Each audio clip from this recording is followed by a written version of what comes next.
Hi, how's it going? I'm Ella Feingold. I'm an orchestrator.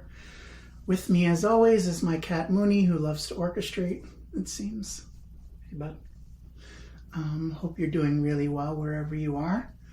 And let's take a deep dive into this cue. It's another cue from the film Boxing Day. And I wanted to show this one because of some harp writing and to just show different ways to refine things and help other gestures out and bring things out and color things. So I made some quick scribbling notes here so I wouldn't forget anything. So let's get started. This is the cue. It's coming from my NS10, so you're not hearing it in stereo. I will definitely figure out a way to get a software going so I can speak into a microphone and all that stuff. So just be patient. Thank you. Okay, so here we go. Here's the cue. Hopefully my cat decides to be quiet.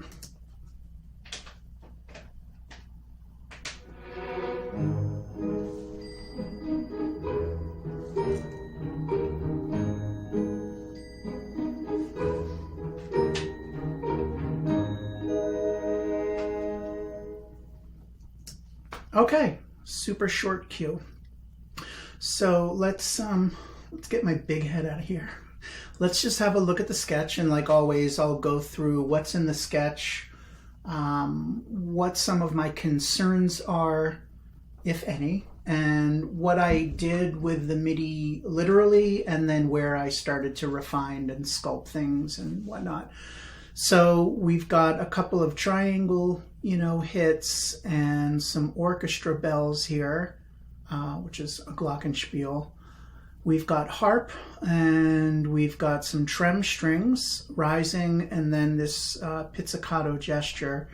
And actually what you'll notice is that in bar 7 on beat 2, the composer actually asked for some arco strings. I'm not sure if that was a director thing, but that's why it's not in the sketch. So, this is very straightforward. My only concern is with the harp because of the harmony and a lot of pedal changes. And I put in the pedal changes here on purpose just to show how many pedal changes there are. And there's 10 of them. So, I mean, you can imagine the tap dancing that goes into the harp, and not only that, but, strings possibly canceling each other out and buzzing. So my first concern is getting this part playable with as few pedal changes as possible. And this is almost kind of a fun game, at least for me, figuring out how can I do this with the least moves, possible. So I guess we'll just start with the harp. What you'll actually see here is the first thing that I did was I favored flats rather than sharps, just for greater resonance. And I used enharmonics, like C flats and stuff like that. And I was able to get this from 10 pedal changes down to 5. Which is very cool, and the harpist will definitely be happy. Although I'm sure, had I just done this literally and not been mindful as an orchestrator, as in not doing my job, I'm sure the harpist would write in their own enharmonics. But it's our job to think for them and think idiomatically, and so that's definitely part of the craft of orchestration. Is sometimes we get harmony, whether it's chromatic or whatnot, and if we have 2 harps, there's ways of breaking things up to avoid pedal changes, but also, again, I'm rambling, but it's our job to figure out these things with as few pedal changes as possible. So this was my solution here, and I think it works out really well. So that's that. Now, the second harp, I decided to use this to color the pizzicato strings. This is a technique called staccato muffles. And I'll put a link to my friend Danielle's page, who's a wonderful harpist and has an amazing YouTube channel with so many different resources of techniques and ways to just aid the composer and take some of the mystery out of orchestrating for the harp. So this is really, it's just a color. They're attacking the strings and dampening it as quick as possible to, yeah, just color the strings. I mean, pizzicato strings will be a bitier, secco, drier sound, where the harp will be a little bit warmer and more resonant. Obviously, I don't want resonance, but you know, I want the warmth of the harp. You can almost look at it like a nylon string guitar accompanying pizzicato strings. So that's basically the harp, and that gets that note out of the way. Let's take a look at the pitched percussion. So I received orchestra bells and a triangle. So the triangle is literal. The only thing I did here was I asked for the smallest triangle, because triangles come in a lot of different shapes. And I asked for a really thin beater because I don't want a loud sound. I want something really, really delicate. So one refinement. Now, I was quite literal here with the orchestra bells. I asked for hard plastic mallets because I just like that particular color, especially for this kind of music. I like that attack. And what I did was I added a rare instrument called tuned bell trees, and they are part of a bell tree, and they look like little saucer cups or something. And they're hit with these things called magic wands. It's these metal wands, and it just has the most beautiful sound. And it's a very delicate sound, and it's, for me, it's a like a haze behind the orchestra bells, which have a more focused, pointed attack, I guess you could say. Now this goes into knowing who you're writing for. We were using a percussionist in LA named Brian Kilgore, and he has every instrument under the sun. So, and he gave me a list of his instruments, and we had a quick chat about some of the things, and I even asked him to demonstrate things. And it's, you know, as a sidebar, always engage players, ask questions, take them to lunch, ask questions, you know. Well, it's COVID, so I don't know how easy that is these days, but ask lots of questions. I mean, a lot of the things that I learned, of course, were from scores and from mentors, but a lot was just simply asking questions about techniques and asking them to demonstrate things and going, oh, that sounds amazing. And you just, you know, add these things to your toolbox. So yes, so this was just a color on top of the orc bells, nothing special there. Now I did something here, which was I added a vibraphone on the last chord. The motor's on the slowest setting and really soft mallet so I don't hear the attack. And I'm being very, very literal here with the dampening here. I want everybody, you know, out at 8. And I did this because I wanted to make this last chord special.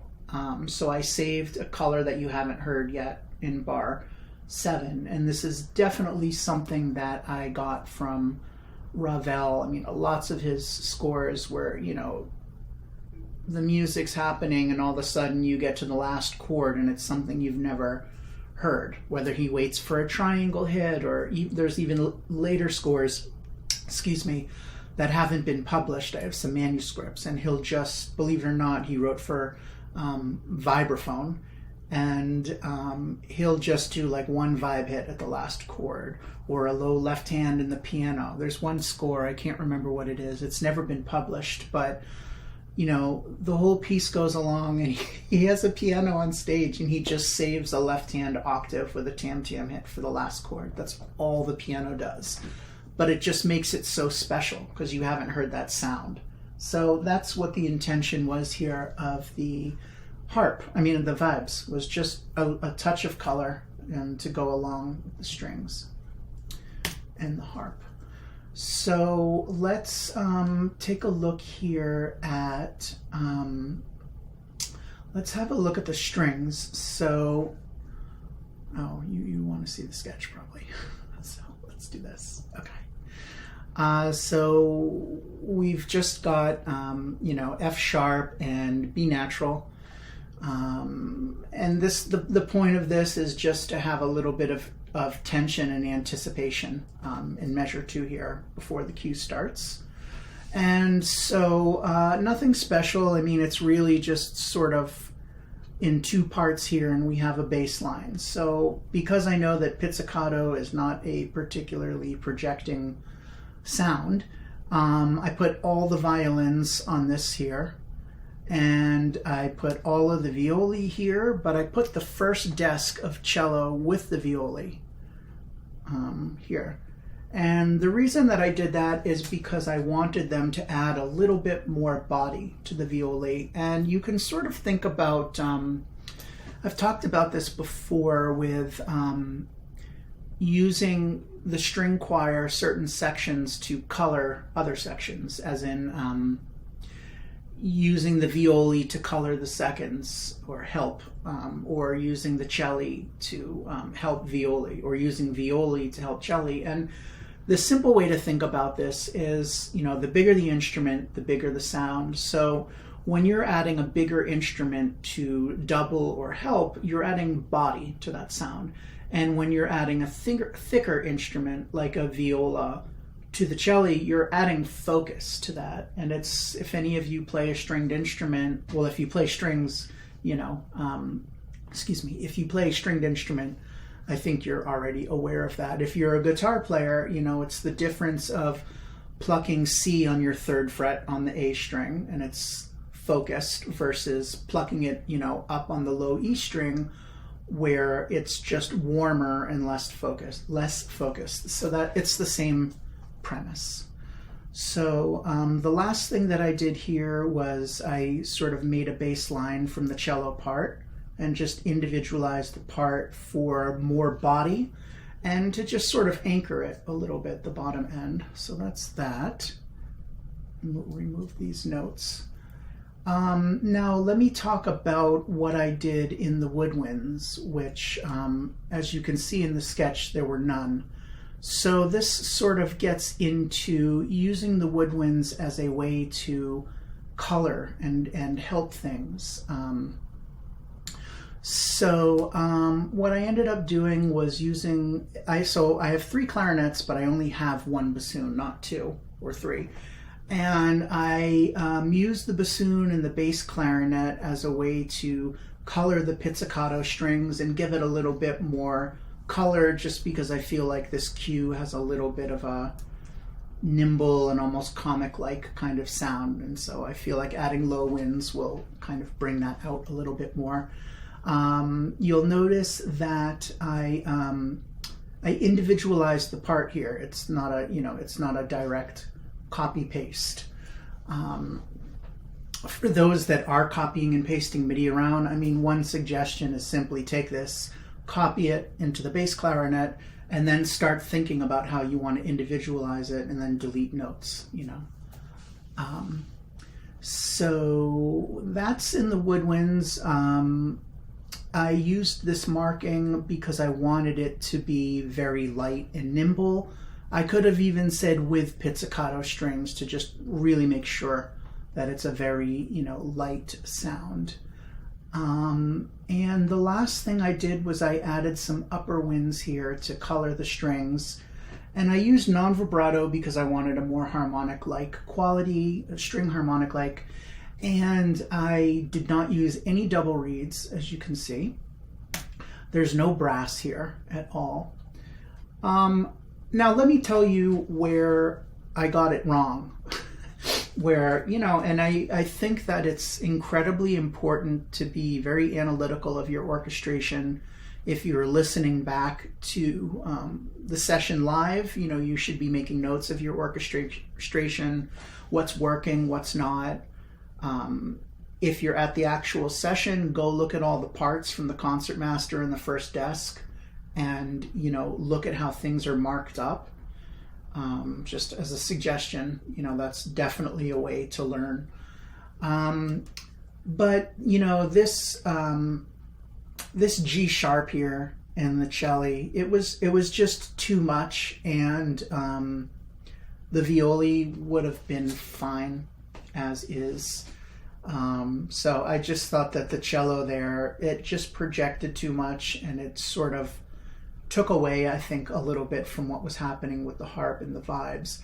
If it were up to me, I wouldn't have put strings on arco there at all. I would have done exactly what I did, which was add some woodwinds up high and a vibe hit to just sort of make that special. I don't think the strings are really needed, but now I'm remembering, you know, the director wanted them, so let's do what they ask.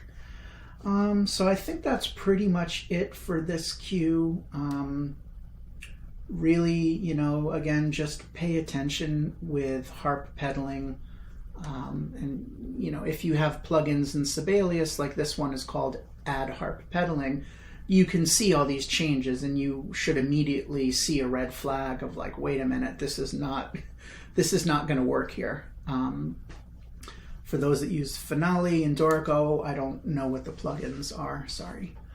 And yeah, that's about it. So thanks for tuning in, and don't forget to love yourself and each other, and I'll catch you on the next one. Bye.